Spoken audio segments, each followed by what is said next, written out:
বানরের ইকো বানাবানি গাইছি। এক বানর গেছে আরেক বানরদের কাছে। ওনার ভিতরে আবার কি? এ ছোট ভাই, তুমি ইকো হুজুরে দান বাক্স খুলতেছো কেন? ওটার মধ্যে আবার কি? নতুন বস কিনলাম। ও তাই নাকি? হ্যাঁ, আমার পছন্দ এই দাও কি সিরিয়াল।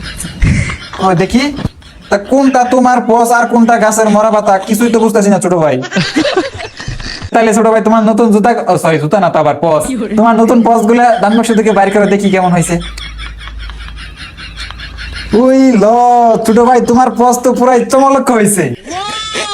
তা ছোট ভাই, তোমার এই পস গুলা কত টাকা দিয়ে কিনলা? আমারও তো এখন দেখে কিনতে মন চাইতেছে। হ্যাঁ? কয় টাকা দিয়ে কিনছো জুতা গুলা? 3000। কি কত বললা ছোট ভাই, আবার বলো তো। 3000। না ছোট ভাই, এটা তুমি কেমন কথা বললা? তোমার এইটুকুনি জুতার দাম 3000 টাকা? এটা তো তোমার শরীরের সাইজের চেয়ে কথার সাইজ বেশি বড় হয়ে গেল না? না ছোট ভাই, তোমার চাপাবাজি ভিডিও আর দেখমই না। তোমার বড় ভাই কই? হ্যাঁ। ও হুজুর, আপনি এইখানে? তা হুজুর, আপনি এটা কিসের উপরে উঠছেন? বানরের ইকো বানাবানি গাইছি। ওই যে আবার ইকো, সে যেখানেই যাবে সেখানে গিয়ে তার ইকো বাড়ানো লাগবে। এখন আবার গেছে বানরের ইকো বাড়াইতে। এক বানর গেছে আরেক বানরদের কাছে। আসলে এদের মধ্যে কিন্তু দুইটাই বান্দর। এটা হচ্ছে এক বান্দর আর ইকু হুজুর হচ্ছে এক বান্দর। এদের মধ্যে পার্থক্য শুধু হলো এরা হচ্ছে আদি যুগের বান্দর আর এই ইকু হুজুর হচ্ছে বর্তমান যুগের বান্দর। বানরের ইকো বানাবানি গাইছি। তো ইকো বাড়াইতেছেন, বানর গুলার ভিতরে কে ইকো বাড়ান? আসলে আমি ভিতরে গেতাম, বুঝছো? তো যাইতেছেন না কেন? কারণ কি? কারণ আমি ডরাইতাছি। কি কোন হুজুর, বানর আবার বানর দেখে ডরাই নাকি? আর আপনার তো হুজুর পর্যাপ্ত পরিমাণে ইকো আছে, পর্যাপ্ত ইকো আছে। তাইলে আবার আপনি বানর দেখে ভয় পান কেন? ভিতরে গেলে বানরের লগ্ন ডরাবো। বানর কারে দিকে ডরাইবো? ভিতরে গেলে আমার দিকে বানরে ডরাবো। ও আপনার এদিকে বান্দর গুলা ডরাইবো না? তাইলে ঠিক আছে, তাইলে ডরাইলে ডরাইতেও পারে, কারণ আপনি তো ওদের সাথে বেশি যাওরা বান্দর। আচ্ছা হুজুর, আপনি বলুন তো বানর আপনার দিকে কেন ডরাইবো, কারণ কি? কারণ আমার ভিতরে ইকো আছে বেশি, এই কারণে ভিতরে যাবো না। এখন ব্যক্তি আমার কাছে যাবো। জাবাবাজি কম করেন হুজুর, আপনি প্রথমেই বলছেন বানর দেখে আপনার ডর করে। আমার ডর করে।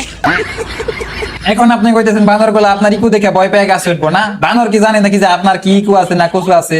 ওরা তো ডরাইতেছে আপনার এই খুমাটা দেখে। ওরা ভাবতেছে যে এই গরিলাটা আবার কই থেকে আসলো।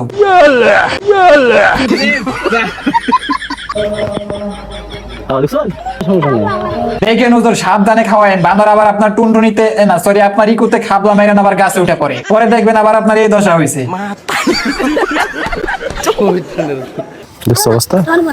ডর করে। ডর তো হুজুর আমারও করতেছে। বানর গুলো আবার কখন না আপনার বানরের বাচ্চা ভাইবা টান মেরে গাছে লাগাইলো উঠে পড়ে। তখন আপনি কি করবেন? আপনার যে ইকু, ওই ইকু দিয়া মনে হয় না গাছ থেকে নিচে নামতে পারবেন।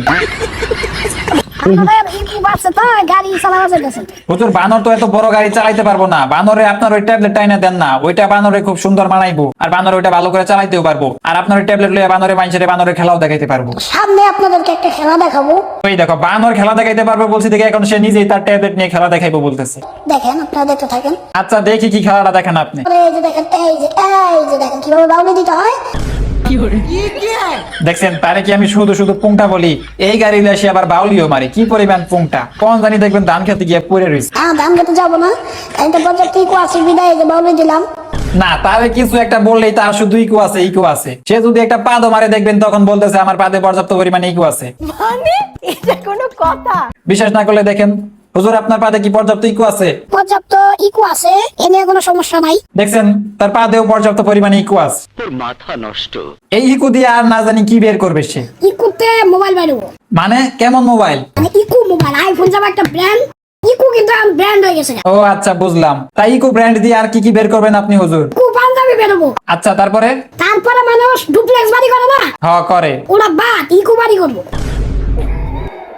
ইকো গাড়ি করবো। আচ্ছা হুজুর, ইকো ব্যান্ডের বাড়ি গাড়ি পরে করেন। এদিকে আবার দেখলাম পোলাপানে কমেন্ট করে বলতেছে ইকো ব্যান্ডের কন্ডমের কথা বললেন না যে। মানে পোলাপানে এখন আপনার ইকো ব্যান্ডের কন্ডমও চাইতেছে। এই বিষয়ে যদি বিস্তারিত কিছু আমাদেরকে জানাতেন। আর কি? পরে জানাবো। আচ্ছা হুজুর, তাইলে জানাইন। আপনার ইকো ব্র্যান্ডের কন্ডমের অপেক্ষায় রইলাম। আচ্ছা, আপনার ইকো ব্র্যান্ডের কন্ডম যেদিন মার্কেটে আসবে সেই দিন আমি বিয়েটা করে ফেলবো। কেন? কারণ ওই কন্ডমে পর্যাপ্ত পরিমাণে ইকো থাকবে। আর হ্যাঁ হুজুর, কন্ডম বানালেও কিন্তু আবার আপনারটার সাইজে বানায়েন না, তাইলে কিন্তু আবার ওইটা আমাদের ব্যবহার করা মুশকিল হয়ে যাবে, আগেই বলে দিলাম।